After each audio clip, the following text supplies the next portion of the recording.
Hi, my name is Lana from Djilyn Dreams. This video is made as additional instructions for artists who have chosen our D2 Art by Numbers kit. Anyone else is welcome to join as well to get some tips from us.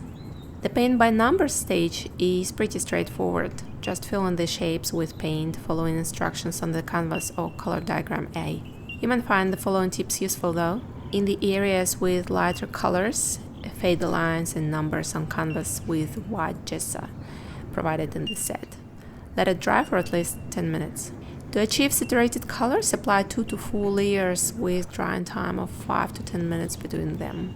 Pearl colors may benefit from smooth finish. To achieve this, apply paint in thin layers with softer brush. Now, having our paint by numbers done, we are ready for the next challenge, art by numbers stage. The difference is that we show you some techniques, but you choose whether to use them or not and how to use them. We will look at techniques allowing to add details to the mountains in order to make them look more dramatic and to emphasize perspective. For this stage, we will need our finished and dried canvas, paints and brushes, water and tissues. You can check D2 color diagram B for recommendations on the color choice and area of application. One of the ways to add texture and perspective to the mountains is to create a foggy effect at the bottom and to sharpen the top of the mountain's shape. To achieve this, I choose 2 colors from the palette that are close to the base color of the shape but are correspondingly lighter and darker.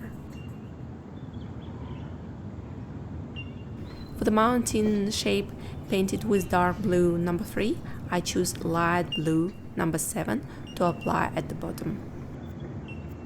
With a small soft pointed brush, I apply generous but not excessive amount of paint using gentle short vertical strokes.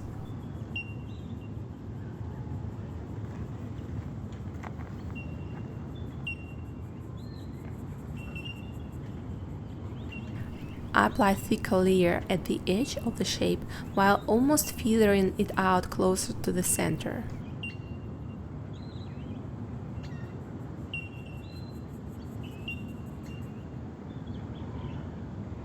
Especially we would expect that fog along the riverbed.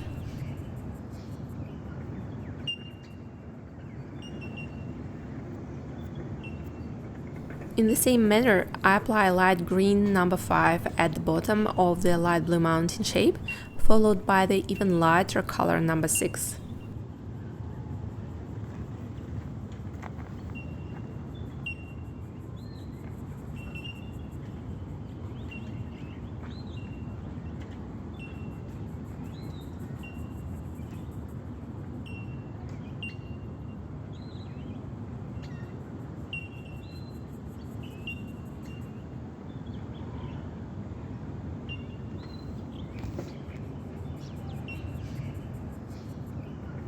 At different light intensity and angles, your pearl paints will change and be more or less visible and contrasting.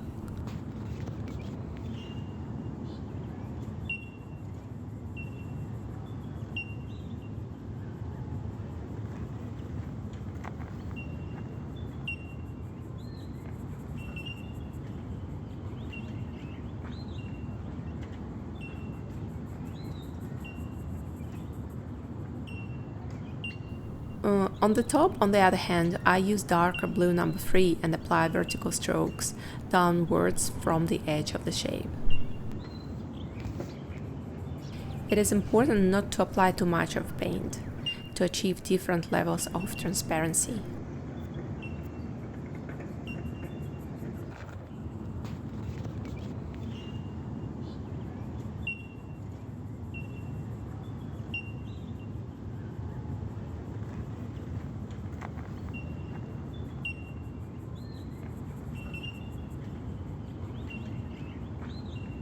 As you can see, I apply some darker paint in the central part of the shape as well to indicate crevices and shadows. I also use a lighter color to create highlights.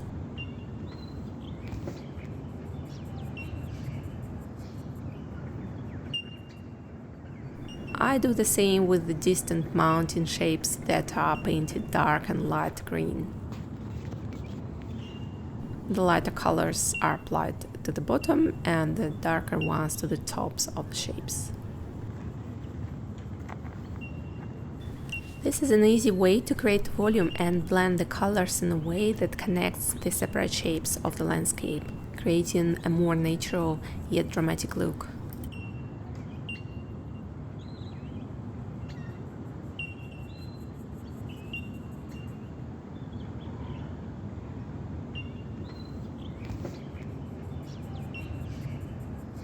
Speaking of realistic landscapes, as we move further into the background, the colors should become lighter, cooler, less contrasting, and shapes less detailed.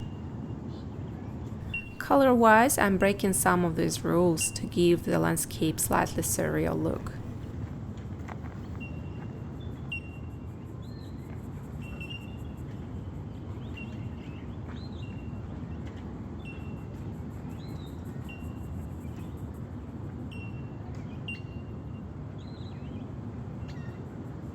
Using a similar technique, we will smooth the cloud line in the sky using color number 10.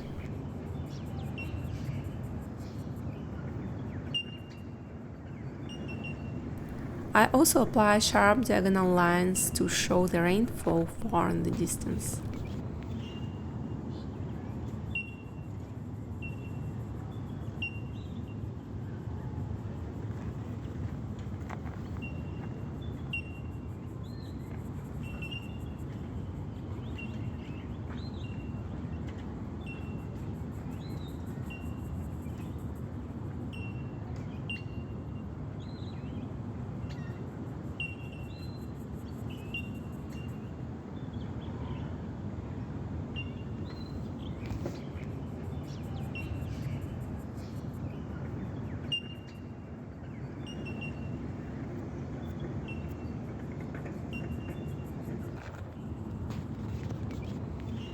Now we are going to create a vignette effect around the bottom part of the painting. The shadows around the perimeter allow to focus more on the central area of the landscape where the road and the river meet the sky. To create vignette and shadows, I will use the darkest color on the palette, number 1, and a flat brush with firmer bristles. I use a piece of paper as a palette, mainly to unload the excess paint from the brush. In the beginning, I use almost dry brush, especially closer to the center of canvas.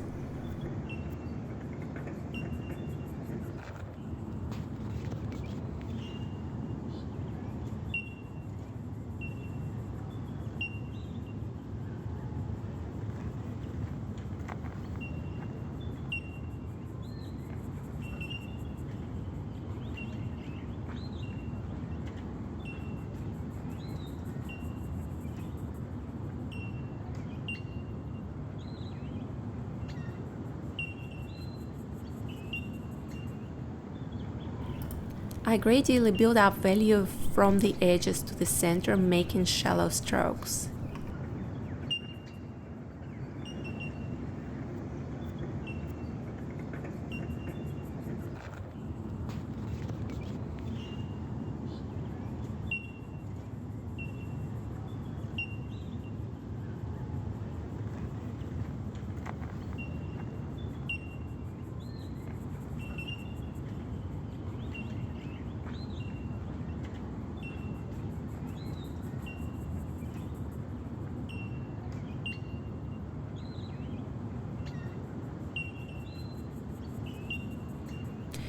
Towards the edges, I can load the brush heavier.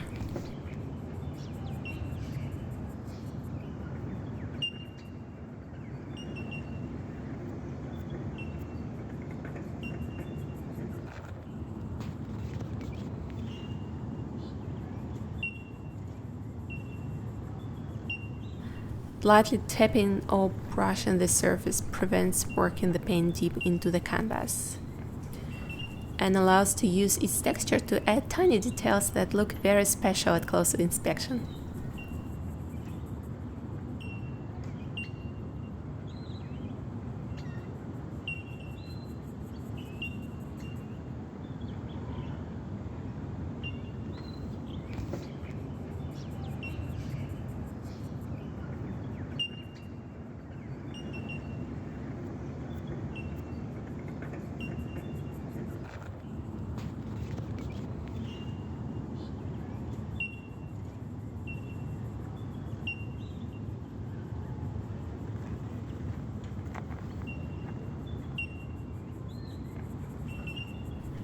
Try to have some practice on a textured surface before starting with vignette on your canvas.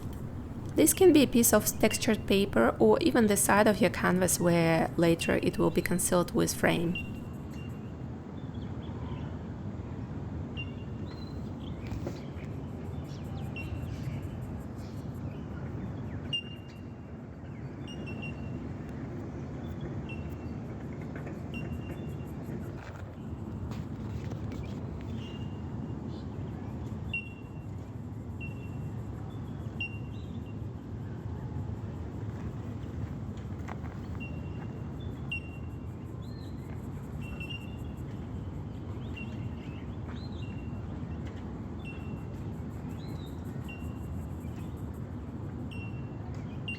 As a final touch, we will add some contrasting details to the shrubs. I will use the pointed brush and color number 9 to apply lone strokes of various intensity and size, bigger in the foreground and smaller in the distance.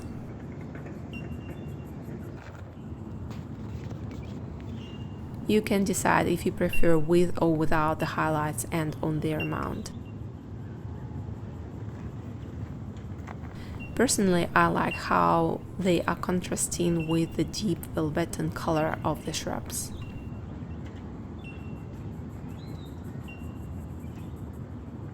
Today we have learned how to modify the plain, uniform colors of the mountain shapes to give them that unique, vibrant look.